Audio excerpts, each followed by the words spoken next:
Ok, então agora está na hora da gente começar a criar novas rotas, porque esta é uma API RESTful, significa que o endpoint será sempre o mesmo e dependendo do verbo HTTP ou do tipo de chamada HTTP que for feita, um método será executado.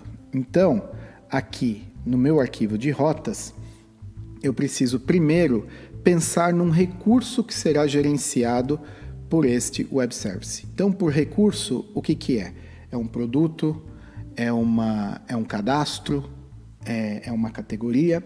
Eu gosto de trabalhar com categorias porque normalmente é ID e nome, e nesta série não será diferente.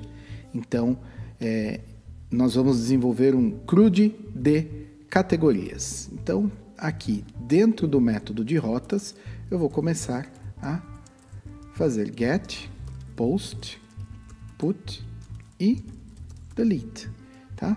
O server, ele expõe todos esses métodos e ele expõe também o header, que nós não utilizaremos. Então, eu vou deixar comentado esses daqui por enquanto.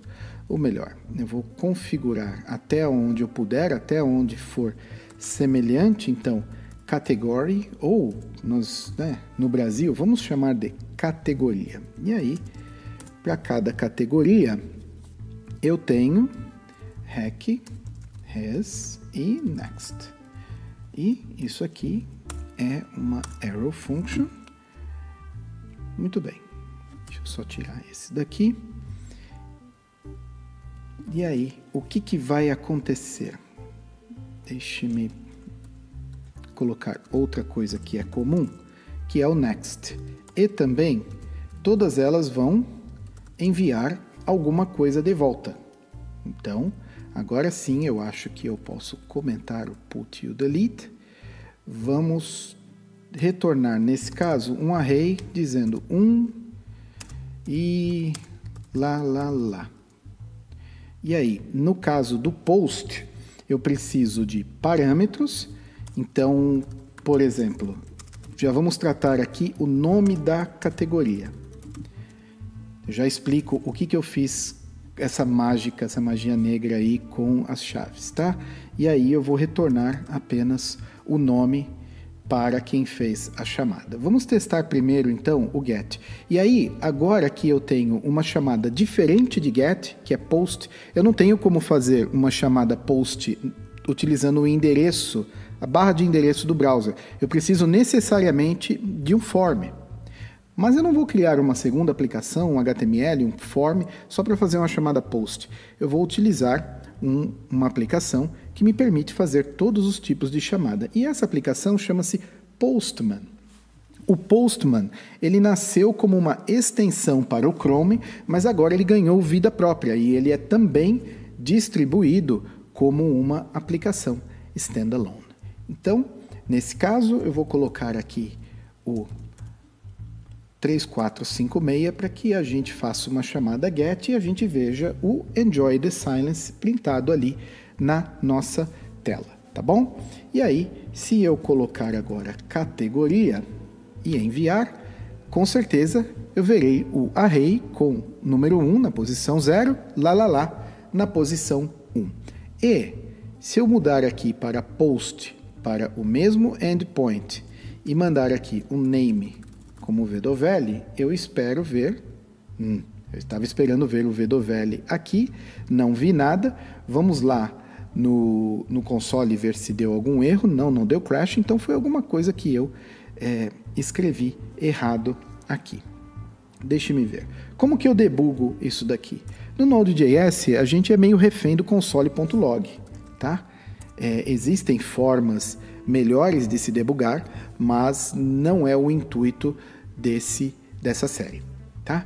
E aí eu quero só a requisição para entender o que nós temos aqui dentro de parâmetros. Então eu vou fazer a chamada de novo. Não retornou nada, mas agora eu tenho aqui todo o objeto requisição e eu percebo que parâmetros é um objeto vazio. Ou seja, ele não está recebendo ou ele está recebendo, mas não está colocando à disposição. E eu já sei o porquê. Porque eu preciso de um middleware chamado body parser. Então, eu venho aqui em server, eu vou dizer que use restfy.plugins.body parser. É um método, tá?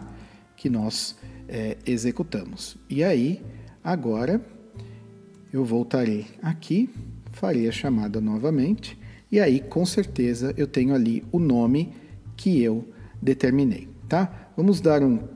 nem preciso, eu ia falar, vamos dar um console.log novamente, mas aí eu já estou vendo aqui que nos parâmetros, tá? Eu tenho um objeto não mais vazio, mas o nome da propriedade que eu passei a partir do Postman com o valor desta propriedade. E voltando aqui no nosso arquivo, o que acontece?